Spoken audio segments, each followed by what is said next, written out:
Alright folks, here I am working on a 2013 Jeep Wrangler Sahara 3.6. So Wrangler Limited 3.6 with this lifted up beast. We're going to change the thermostat on it. So besides using a step stool to climb in there, I'll show you what we got to do without killing myself here.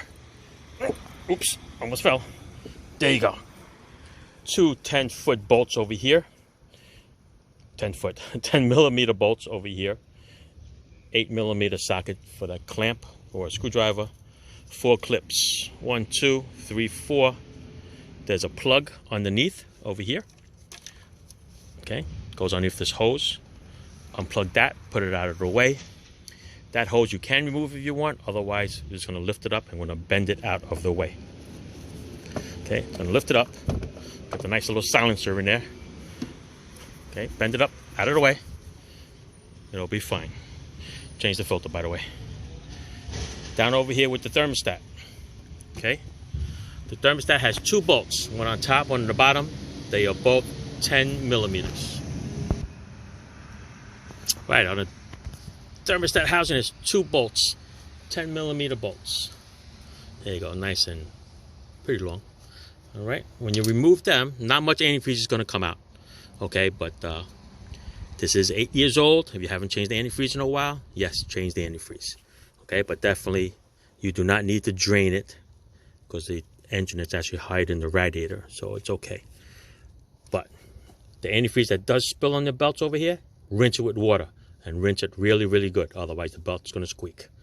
All right? Now, what you can do, or what you can't do, whatever you want to do, you can take this clamp off, remove the hose from the thermostat housing, replace the hose if it's old enough, or replace this with a clamp.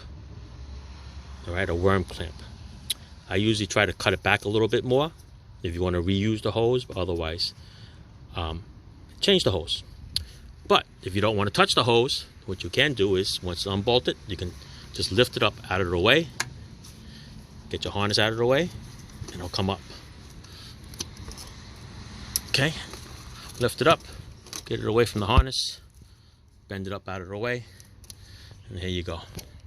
This is where we're going to change the thermostat. The thermostat on this car comes as a kit. Comes with a spring. The thermostat comes with a new O-ring.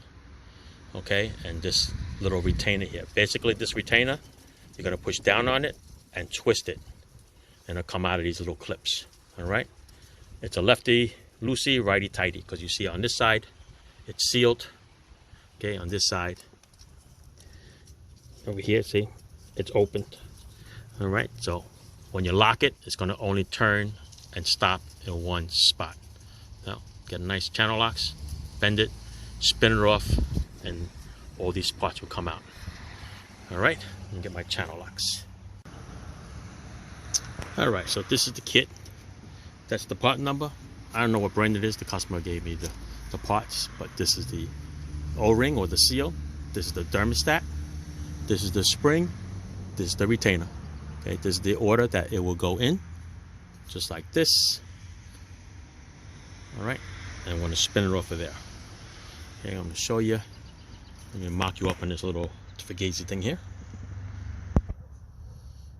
All right, here we go. Let's climb up. Put it right here. You know what I'm going to do? I'm going to put something over that alternator.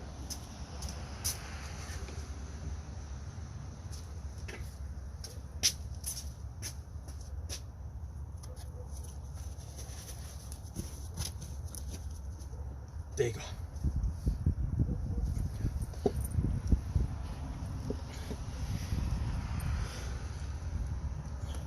Here it is right here.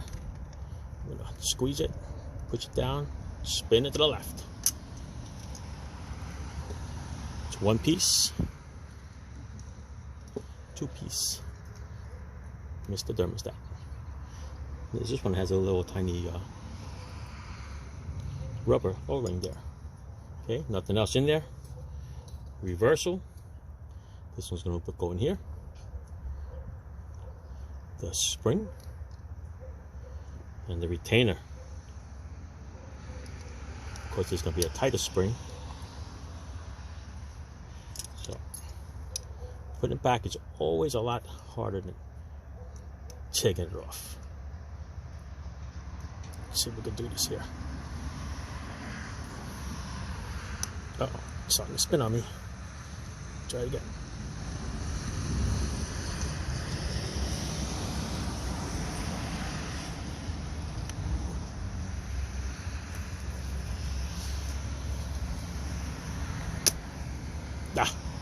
Exactly what happens with these things. They're plastic and they break. See that? So the housing is no good. All right, off to the store. I'm gonna go buy a housing. Yeah, I always buy these kits that come with the housing. If you buy it with the housing, it already comes with it already installed. But these things are brittle. It's plastic. It is about 8 years old. It will snap, and it did. All right, off to the store. All right, back from the store to get the Duralast AutoZone brand thermostat with the housing. It's already assembled, so you don't have to mess with this thing. Look at that big spring that came with this kit that the customer gave me, and I just want to show you something. Look at the thickness. Can you see it from where the thermostat housing locks onto and up? Look how thin that is. That's where it's going to break. Okay, look at the new one. Look how thick that is. See that? It's definitely a known problem. They will break. Look at the size of the spring too. Okay, it's shorter, just as thick, and it'll work a lot better. Look at that. Look how thick that is compared to this scrawny little one here that breaks.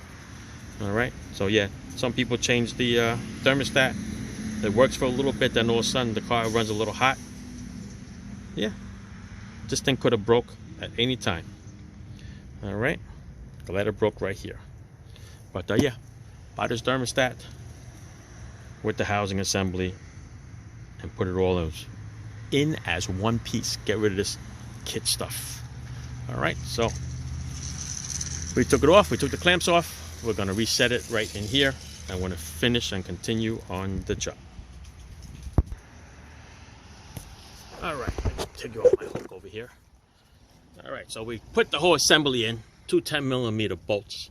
Make sure you draw it in nice and even, all right? You don't want to cock it. And with the radiator hose, they didn't have one in stock. Not gonna wait 2-3 days. So what we did was just cut out the worn out part, okay? Because it's all crushed. Cut out to a new spot, put it on a new clamp, and there we are good to go. And while you're at it, for the customer, clean the throttle plate. All right, a little carburetor cleaner, spin it around, and that's it. All right, so like I said, don't forget to rinse all the antifreeze off of that with nice hot water. And then put your little hose back together. Remember what it was? The plug, this clamp on here, then 4 clips over there. Oh, and we got to go get a air filter. All right, so that's what we're gonna do. And that's it, we're done. Don't forget, change the antifreeze, flush it, burp it, and you're good to go. See this little thing over here? There's a little bleeder vent valve.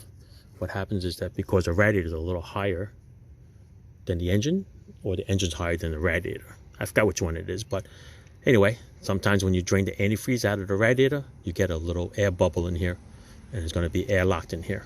So what you have to do sometimes, you just have to open this up, a little O-ring in there, pour some antifreeze in there, okay, and fill it up as much as you can, and then recover it. That way you make up for the little antifreeze that's missing in here. All right, you got it. Ciao. Yeah, sometimes you don't get any heat because you got a little air bubble in there, but that's the way you manually fill it. All right, that's it. We're out. Thanks for watching.